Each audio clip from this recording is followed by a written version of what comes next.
열왕기상 7장. 솔로몬은 자기의 궁을 건축하기 시작하여 그것을 완공하는데 13해가 걸렸다. 그는 레바논 숲을 궁을 지었는데 그 길이는 100자이고 그 너비는 50자이고 그 높이는 30자이다. 백향목 기둥을 4줄로 세우고 그 기둥 위에는 백향목 석가래를 얹었다. 지붕에는 한 줄에 15개씩 모두 45개의 석가래를 대고 백향목 판자로 덮었다. 창틀은 3줄로 되어 있고 그 창문들은 3단으로 되어서 서로 마주보고 있었다. 문과 문설주는 모두 네모난 모양이고 창문은 창문끼리 3줄로 마주보고 있었다. 그는 기둥들을 나란히 세워 주랑을 만들었다. 그것은 길이가 50자이고 너비가 30자인 벽이 없는 복도였다. 주랑 앞에는 현관이 있고 현관 앞에 또 기둥들이 있고 그 기둥들 위에는 차양이 걸려 있었다. 또 그는 옥좌실 곧 재판정을 짓고 그 마루를 모두 백향목으로 깔았다. 자기가 있을 왕궁은 재판정 뒤에 있는 다른 뜰에 지었는데 그 건축 양식은 다른 건물들의 건축 양식과 서로 비슷하였다. 또 솔로몬은 이것과 같은 궁전을 그가 결혼하여 아내로 맞아들인 바로의 딸에게도 지어주었다. 왕궁을 포함한 모든 건물은 치수를 재어서 깎은 귀한 돌, 앞뒤를 톱으로 자른 값진 돌들로 지었는데 기초에서부터 갓돌까지 또 바깥은 물론이고 건물 안의 큰 뜰까지 다 그러한 재료를 써서 지었다. 기초를 놓을 때에도 값진 큰 돌들을 놓았는데 어떤 돌은 10자나 되고 어떤 돌은 8자나 되었다. 기초를 다진 다음에는 그 위에다가 치수를 재어서 잘 다듬은 값진 돌과 백향목으로 벽을 올렸다. 왕궁 뜰의 담이나 주님의 성전 안뜰의 담이나 성전의 어귀 현관의 담은 모두 잘 다듬은 돌 3켜와 두꺼운 백향목 판자 1켜를 놓아서 쌓았다. 솔로몬 왕은 사람을 보내어서 두로에서 후람을 불러왔는데 그는 납달리 지파에 속한 과부의 아들이다. 그의 아버지는 두로 사람으로서 노쇠 대장장이이다. 그는 노쇠를 다루는 일에는 뛰어난 지혜와 기술과 전문 지식을 두루 갖춘 사람이었다. 그가 솔로몬 왕에게 불려와서 공사를 거의 도맡아 하였다. 그는 2개의 노쇠의 기둥을 만들었다. 둘 다 18자 높이에 12자 둘레였다. 그는 또 그 2 기둥의 꼭대기에 얹어 놓을 2개의 기둥 머리를 노슬 녹여 부어서 만들었는데 그 기둥 머리는 둘 다 똑같이 높이가 5자이다. 기둥 꼭대기에 얹은 기둥 머리를 장식하려고 바둑판 모양으로 얽은 그물과 사슬 모양의 고리를 각각 7개씩 만들었다. 이렇게 2 기둥을 만들고 나서 기둥 꼭대기에 얹은 기둥 머리를 장식하였다. 노쇠로 석류를 만들고 그물에다가 석류를 2줄로 늘어뜨려서 기둥 머리를 장식하였다. 기둥 꼭대기에 얹은 기둥 머리는 그 높이가 넉자이다.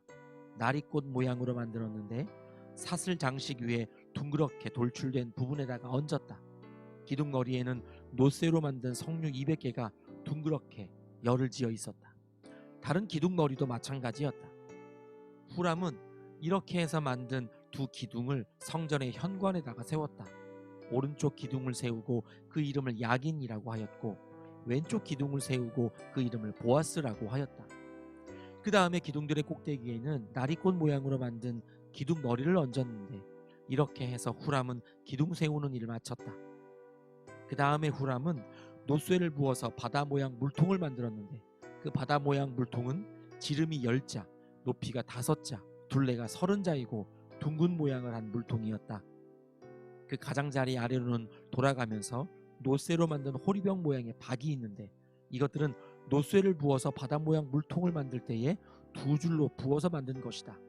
또한 12마리의 노쇠의 황소가 바다 모양 물통을 떠받치고 있는데 3마리는 북쪽을 바라보고 3마리는 서쪽을 바라보고 3마리는 남쪽을 바라보고 3마리는 동쪽을 바라보고 서 있었고 등으로 바다 모양을 떠받치고 있었다. 황소는 모두 엉덩이를 안쪽으로 향하고 있었다. 그 노쇠로 된 바다 모양 물통의 두께는 손 너비만 하였다. 그 테두리는 나리꽃 봉오리 모양으로 자네 테두리처럼 둥글게 만들었다. 그 용량은 물을 2000말 정도 담을 수 있는 것이었다.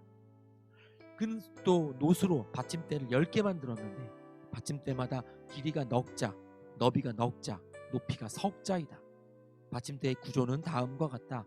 받침대는 판자 테두리를 가지고 있고 그 테두리는 틀 사이에 끼어 있었다. 틀 사이에 낀 판자 테두리 위에다가는 사자와 소와 그룹을 그려 넣었다. 사자와 소의 위아래로는 화한 무늬를 새겨 넣었다. 그리고 각 받침대에는 4개의 노수의 바퀴와 노수의 축과 4개의 다리를 달았다. 그 4개의 다리는 노수의 대야 아래에서 어깨 모양의 받침 두리를 괴고 있었다. 이 받침 두리들은 화환 무늬의 맞은 쪽에서 녹여 부어서 만든 것이었다. 그 아가리는 받침 두리 안에서 위로 한자 높이로 솟아나와 있었는데 그 아가리는 지름이 한자 반으로 둥글게 받침 두리와 같은 모양으로 되어 있고 그 아가리에는 돌아가면서 새긴 것이 있었다. 그러나 그 테두리 판자들은 네모지고 둥글지 않았다. 그 테두리 판자의 아래에는 4개의 바퀴를 달고 바퀴의 축은 받침대 안에다 넣었다. 바퀴 하나의 높이는 한자 반이었다. 그 바퀴의 구조는 말이 끄는 전차 바퀴의 구조와 같았다. 바퀴의 축과 테두리와 바퀴 살과 그 축의 통은 모두 노쇠를 녹여 부어서 만든 것이었다.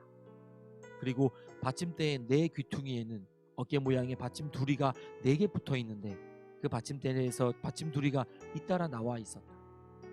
받침대 꼭대기에는 반자 높이의 테두리가 둥글게 둘려 있고 또 받침대 아래에는 바퀴 축인 버팀대와 테두리 판자들이 연결되어 있었다.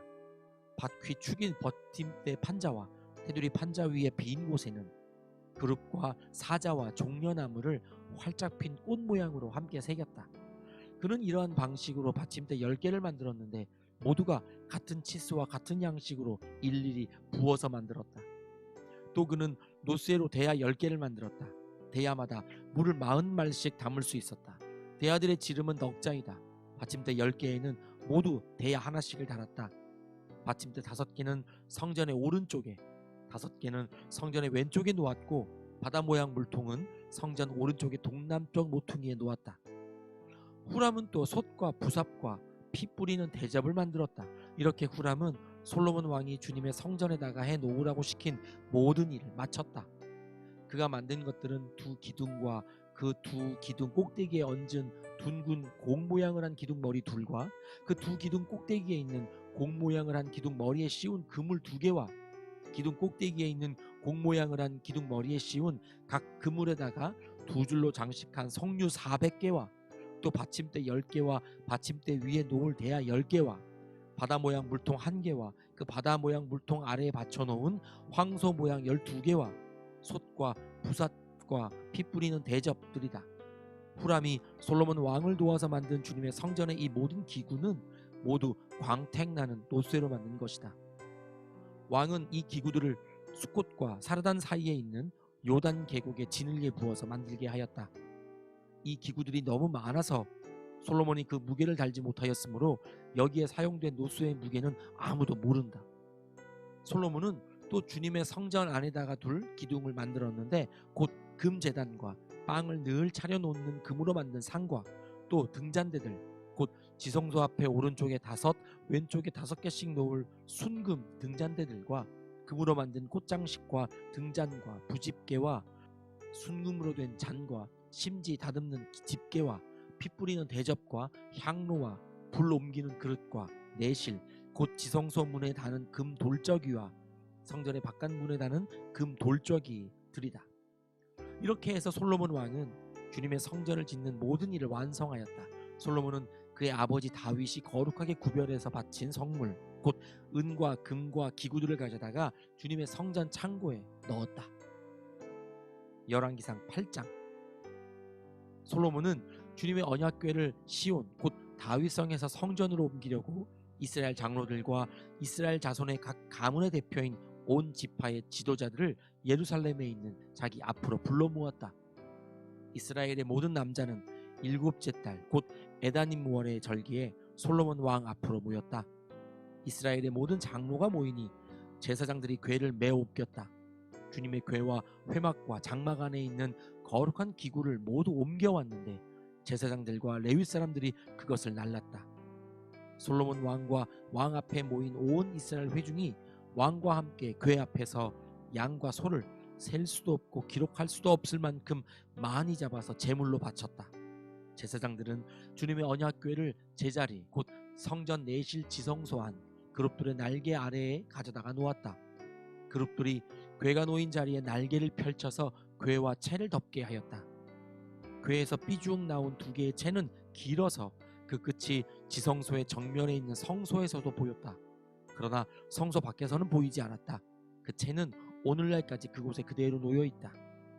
궤 속에는 호렙에서 모세가 넣어둔 두 개의 돌판 말고는 아무것도 없었다.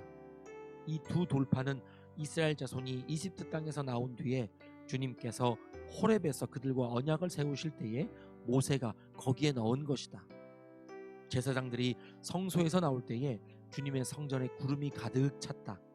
주님의 영광이 주님의 성전을 가득 채워서 구름이 자욱하였으므로 제사장들은 서서 이를 볼 수가 없었다. 그런 가운데 솔로몬이 주님께 아뢰었다. 주님께서는 캄캄한 구름 속에 계시겠다고 말씀하셨습니다. 이제 주님께서 계시기를 바라서 이 웅장한 집을 지었습니다. 이 집은 주님께서 영원히 계실 곳입니다. 그런 다음에 왕은 얼굴을 돌려 거기에 서 있는 이스라엘 온 회중을 둘러보며 그들에게 복을 빌어주었다. 그는 말하였다. 주 이스라엘의 하나님을 찬양하십시오.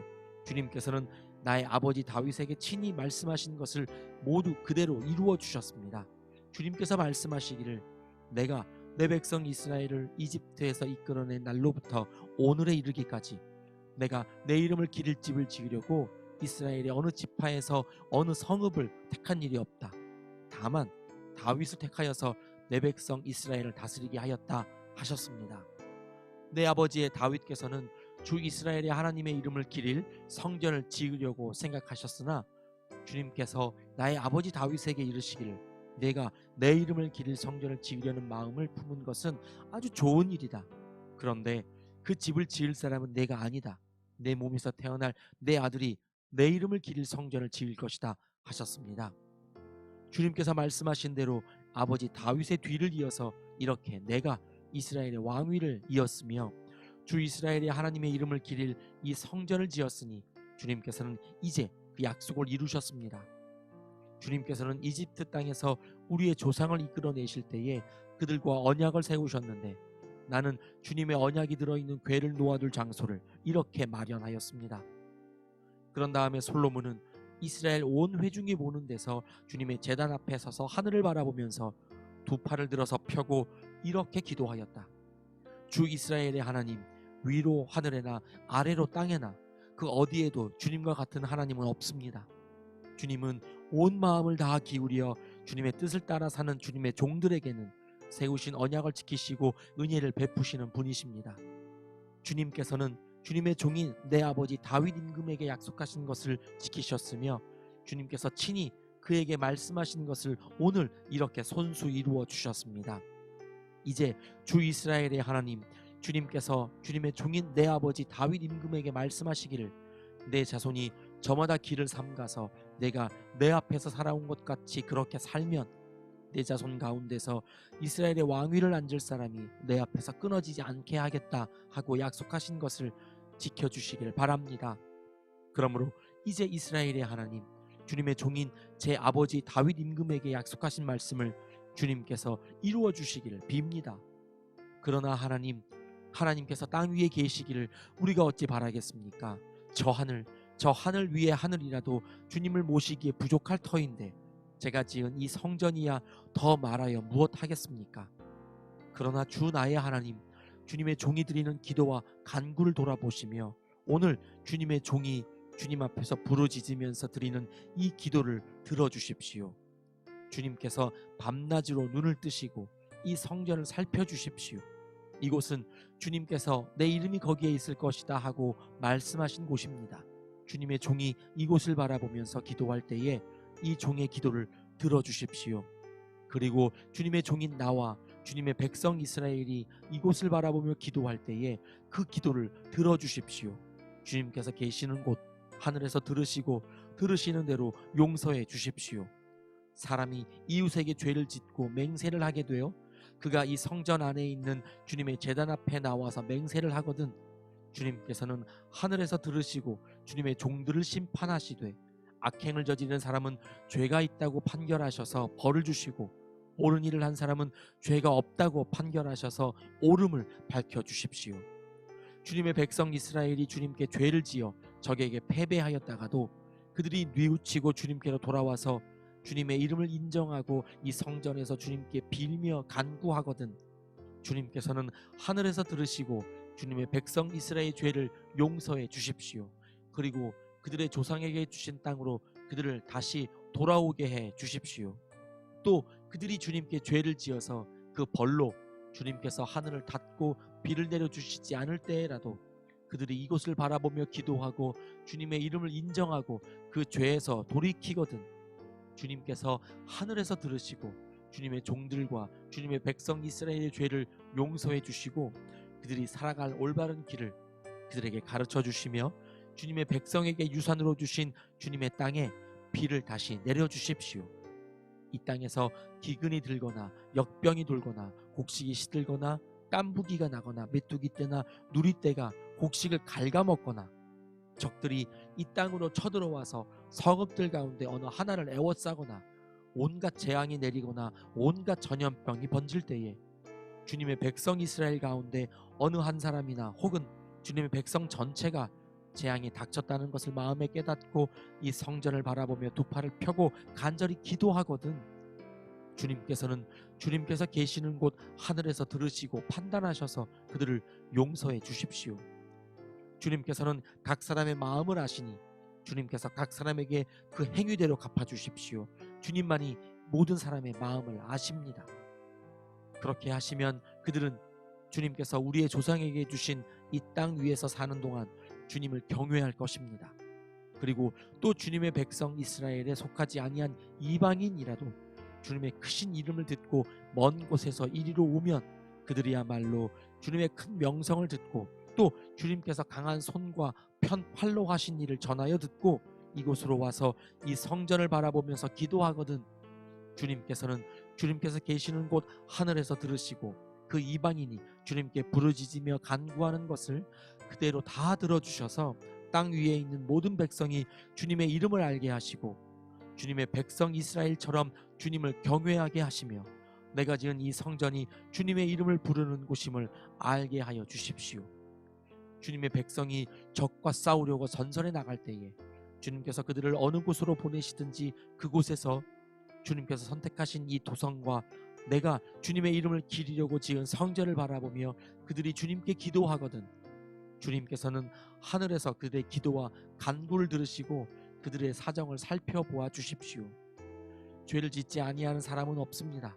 이 백성이 주님께 죄를 지어서 주님께서 진노하셔서 그들을 원수에게 넘겨주시게 될 때에 멀든지 가깝든지 백성이 원수의 땅으로 사로잡혀 가더라도 그들이 사로잡혀 간 그 땅에서라도 마음을 돌이켜 회개하고 그들을 사로잡아 간 사람의 땅에서 주님께 자복하여 이르기를 우리가 죄를 지었고 우리가 악행을 저질렀으며 우리가 반역하였습니다 하고 기도하거든 또 그들이 사로잡혀간 원수의 땅에서라도 마음을 다하고 정성을 다하여 주님께 회개하고 주님께서 그들의 조상에게 주신 땅과 주님께서 선택하신 이 도성과 내가 주님의 이름을 기리려고 지은 이 성전을 바라보면서 기도하거든 주님께서 계시는 곳인 하늘에서 그들의 기도와 간구를 들으시고 그들의 사정을 살펴보아 주십시오. 주님께 죄를 지은 주님의 백성을 용서하여 주십시오. 주님을 거역하여 저지른 모든 반역죄까지도 용서하여 주십시오. 그들을 사로잡아간 사람들 앞에서도 불쌍히 여김을 받게 하셔서 사로잡아간 사람들도 그들을 불쌍히 여기게 하여 주십시오. 그들은 주님께서 쇠 용광로와 같은 이집트로부터 이끌어내신 주님의 백성이며 주님의 소유입니다. 종의 간구와 주님의 백성 이스라엘의 간구를 살펴보시고 부르짖을 때마다 응답해 주십시오. 주 하나님, 주님께서 우리 조상을 이집트로부터 이끌어내실 때에 주님의 종 모세를 시켜서 말씀하신 것과 같이 주님께서는 그들을 주님의 소유가 되도록 세상의 모든 백성과 구별하셨습니다. 솔로몬이 무릎을 꿇고서 하늘을 바라보며 두 손을 펴고 이렇게 간절히 기도를 드린 다음 주님의 제단 앞에서 일어나서 이스라엘의 온 회중을 바라보며 큰 소리로 축복하여 주었다. 주님께서 말씀하신 대로 그의 백성 이스라엘의 안식을 주셨으며 그의 종 모세를 시켜서 하신 선한 말씀을 한 마디도 빠뜨리지 아니하시고 다 이루어 주셨으니 주님은 찬양을 받으실 분이십니다. 주 우리의 하나님께서 우리의 조상과 함께 계시던 것과 같이 우리와도 함께 계시기를 바랍니다. 주님께서 우리를 버리지도 마시고 포기하지도 마시기를 바랍니다. 우리의 마음을 주님께 기울이게 하셔서 주님께서 지시하신 그 길을 걷게 하시며 주님께서 우리 조상에게 내리신 계명과 법도와 율례를 지키게 하여 주시기를 바랍니다.